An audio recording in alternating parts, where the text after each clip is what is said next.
Bonjour à tous et bienvenue sur ce nouveau podcast de Tesla Magazine. Aujourd'hui, nous allons parler du rechargement. C'est un sujet que nous avons pris en main depuis plusieurs semaines. Nous avons étudié, nous avons rencontré et nous allons maintenant partager avec vous tout ce qu'on a appris et tout ce qu'on va apprendre. Parce que je trouve extrêmement intéressant de pouvoir, au fil des semaines, vous tenir au courant de nos découvertes parce que je vais vous révéler un grand secret. Chez Tesla Magazine, en tout cas à la direction, nous sommes comme vous. Ça veut dire que nous apprenons, nous découvrons, nous adorons la technologie, mais nous ne sommes pas experts. Nous faisons parler des experts. C'est beaucoup plus intéressant, tout simplement parce que je ne pense pas qu'on puisse tout savoir. Voilà, il y a tellement de connaissances à engranger, on ne peut pas tout savoir. Du coup, il vaut mieux s'informer et partager, et je pense que c'est le rôle d'un média. Donc c'est ce qu'on fait quotidiennement, on le fait avec beaucoup de plaisir, beaucoup de passion. Et aujourd'hui, donc sur le rechargement, j'aimerais tout d'abord vous dire que vous n'êtes pas seul. Voilà. On s'en rend compte, on reçoit des appels de personnes qui sont en copropriété, des personnes qui sont en maison individuelle et qui veulent s'équiper d'une borne de recharge.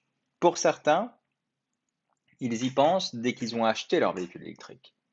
Pour d'autres, c'est un frein. Ça veut dire que pour certains, je n'ai pas de borne de recharge, du coup, je n'ai pas lieu d'avoir un véhicule électrique. Mais est-ce que c'est le bon raisonnement? On ne sait pas. On ne sait pas. Pour l'instant, on est dans une phase de transition qui est très importante. Il y a une réalité qui est passionnante, c'est que le véhicule électrique permet à chacun d'avoir l'énergie de son véhicule, de son moyen de transport chez soi. Donc c'est ça qui change radicalement la vision des choses, puisque jusqu'à maintenant, où est-ce que vous alliez pour mettre de l'énergie dans votre véhicule? Dans une station-service. Il y en a à peu près 3 par ville, si ce n'est pas par rue. Donc, vous faisiez la démarche de vous rendre dans votre voiture et d'aller chercher de l'essence. Et bien maintenant, avec un véhicule électrique, vous allez pouvoir recharger depuis chez vous. Et lorsque vous la garez, la voiture va reprendre de l'énergie grâce à cette prise ou à cette borne. Sans transition, je vais m'arrêter sur grâce à cette prise ou à cette borne. Parce qu'en fait, chez vous, peu de personnes le savent, mais ou trop peu de personnes le savent, mais ce n'est pas obligatoire d'avoir une borne de recharge. Vous pouvez parfaitement avoir une prise renforcée, qu'on appelle Green Up, de Grand, qui permettra de recharger de façon lente et douce votre batterie. Et c'est plutôt pas mal. Pourquoi? Parce qu'en fait, suivant votre besoin, suivant ce que vous faites avec votre véhicule, si vous n'êtes pas un professionnel, si vous ne sortez pas votre véhicule tous les jours et que vous travaillez dans un bureau, comme la plupart des gens maintenant, vous n'avez pas besoin de recharger rapidement et régulièrement. Pire, si vous faites ça, si vous rechargez rapidement, régulièrement, vous endommagez votre batterie. Donc, il est impératif, quand vous avez un conseil, donc le partenaire qui va installer votre borne, de lui expliquer ce que vous faites avec votre voiture. Voilà, jusqu'à maintenant, lorsque vous alliez à une station-service, vous ne parliez pas avec le pompiste de ce que vous faisiez avec votre voiture. Mais maintenant, vous allez devoir le faire. Et c'est ça qui est passionnant, parce que ça change. Autre chose, aujourd'hui, vous savez à peu près où se trouvent les bornes de recharge, les stations-service, pardon. On en confond, on en vient à confondre.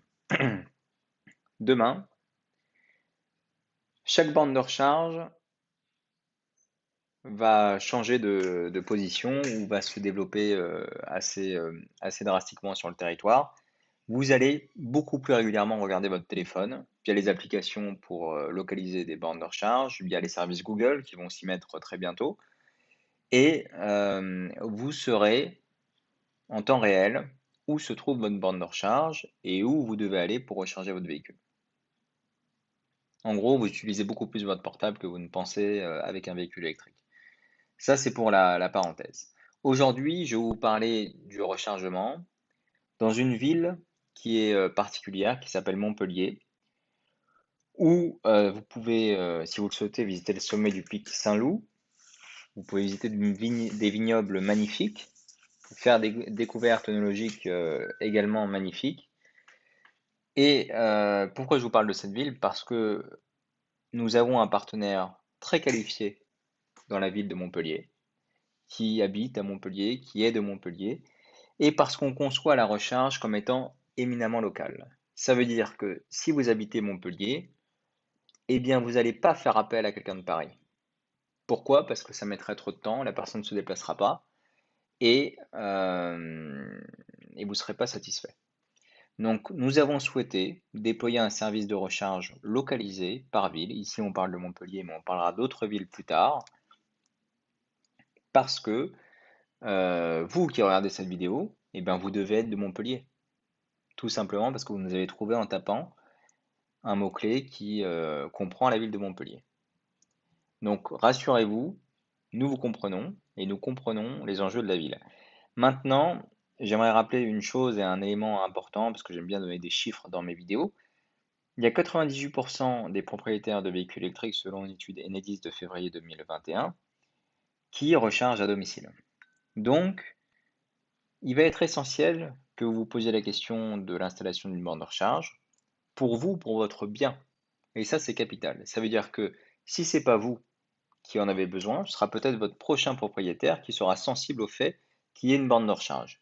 Vous allez voir dans les faits, ça ne coûte pas très cher, suivant l'installation que vous souhaitez prendre, et ça valorise malgré tout le bien.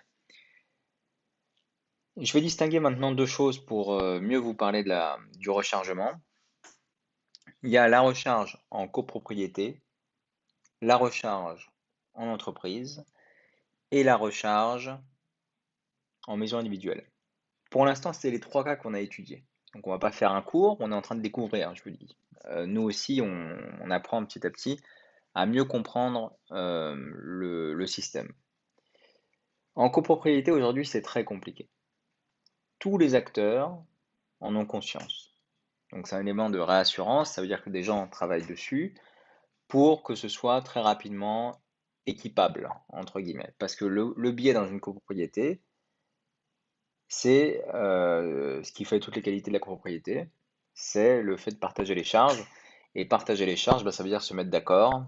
Et c'est très compliqué de se mettre d'accord sur le fait que l'électrique, c'est l'énergie d'avenir, et que tout le monde doit s'y mettre, et que tous les parkings doivent en être équipés, à court, moyen ou long terme. Pour ceux qui travaillent sur les réseaux, bah, d'ailleurs Edenis pour les citer, pour ceux qui travaillent sur les réseaux qui vous concernent, donc qui nous concernent plutôt, parce que j'habite aussi en collectivité, la démarche doit être forcément massive pour être, on va dire, pertinente. Et donc pour les nouveaux logements, la question ne se pose pas, c'est quasiment quelque chose qui est prévu. Maintenant, pour les anciens, il y a une question de répartition, de compteurs, et il semblerait que le sujet soit correctement adressé et qu'on pourra très rapidement vous donner des détails plus précis sur la collectivité.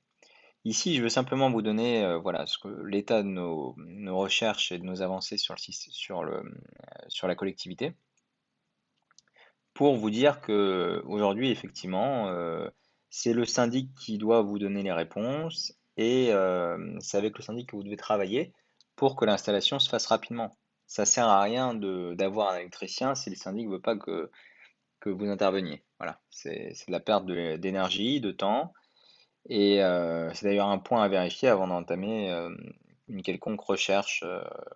Après, ça ne veut absolument pas dire que vous ne devez pas avoir de véhicule électrique. C'est un frein, mais c'est pas un coup d'arrêt, parce que vous pouvez très bien travailler dans une société qui décide d'équiper ses parkings en borne de recharge. Et je vais vous annoncer un scoop. Une réglementation va sortir pour que un quota de place dans les parkings privés ou public-privé, donc ceux qui ont vocation à accueillir des salariés du public, une réglementation qui va imposer un quota.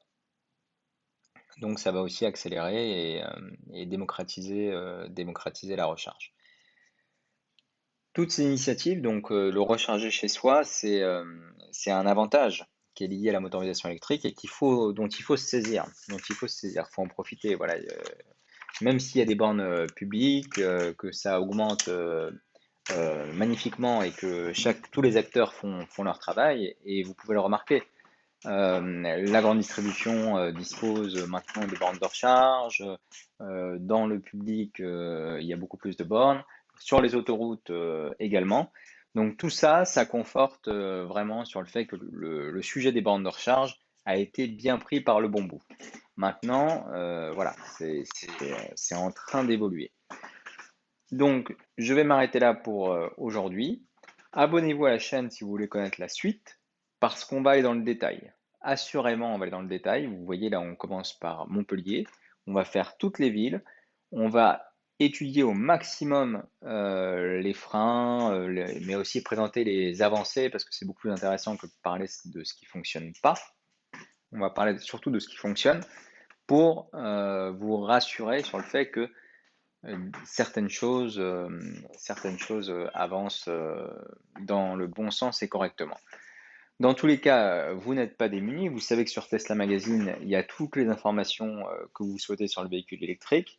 Vous pouvez utiliser le moteur de recherche, vous verrez qu'il y a une base d'informations qui est monstrueuse. Et vous pourrez aussi rechercher l'installateur à Montpellier, donc, à qui vous ferez confiance. Voilà, à qui vous pourrez demander un devis, à qui vous ferez confiance. Et pour ça, je vous l'annonce, nous pouvons vous aider. Ça veut dire que le conseil que vous avez ici de façon, on va dire, globale, parce que je ne sais pas qui vous êtes et je ne sais pas ce que vous faites à l'instant où vous regardez cette vidéo. Donc, c'est très compliqué de vous donner un conseil. Maintenant, si vous voulez que votre situation spécifique soit étudiée et qu'on puisse vous répondre dans les meilleurs délais, eh bien, vous pouvez aller sur Tesla Magazine et entrer votre numéro de téléphone sur la page dédiée à Montpellier et on vous rappellera et on vous expliquera toutes les démarches que vous pourriez avoir à faire. Si on ne peut pas, ben, on vous dira on ne peut pas. Si on peut, on vous mettra en relation aussi avec nos partenaires parce que, encore une fois, en tant que nouveaux médias, nous voulons briser tous les freins ou les murs qu'il peut y avoir entre le tissu partenarial du média et le consommateur final. Voilà. Aujourd'hui, tout est conçu pour vous donner une prise directe avec nos partenaires et au final, c'est ce qui fera que notre approche et notre écosystème vous profitera et grandira avec vous parce que vous êtes la clé dans l'électrification et vous l'avez toujours été. Voilà. C'est le consommateur, la personne qui choisit d'aller vers l'électrique. Et nous, notre rôle, c'est de vous accompagner dans ce passage-là. Merci beaucoup pour votre écoute. Je vous souhaite une agréable journée. Au revoir.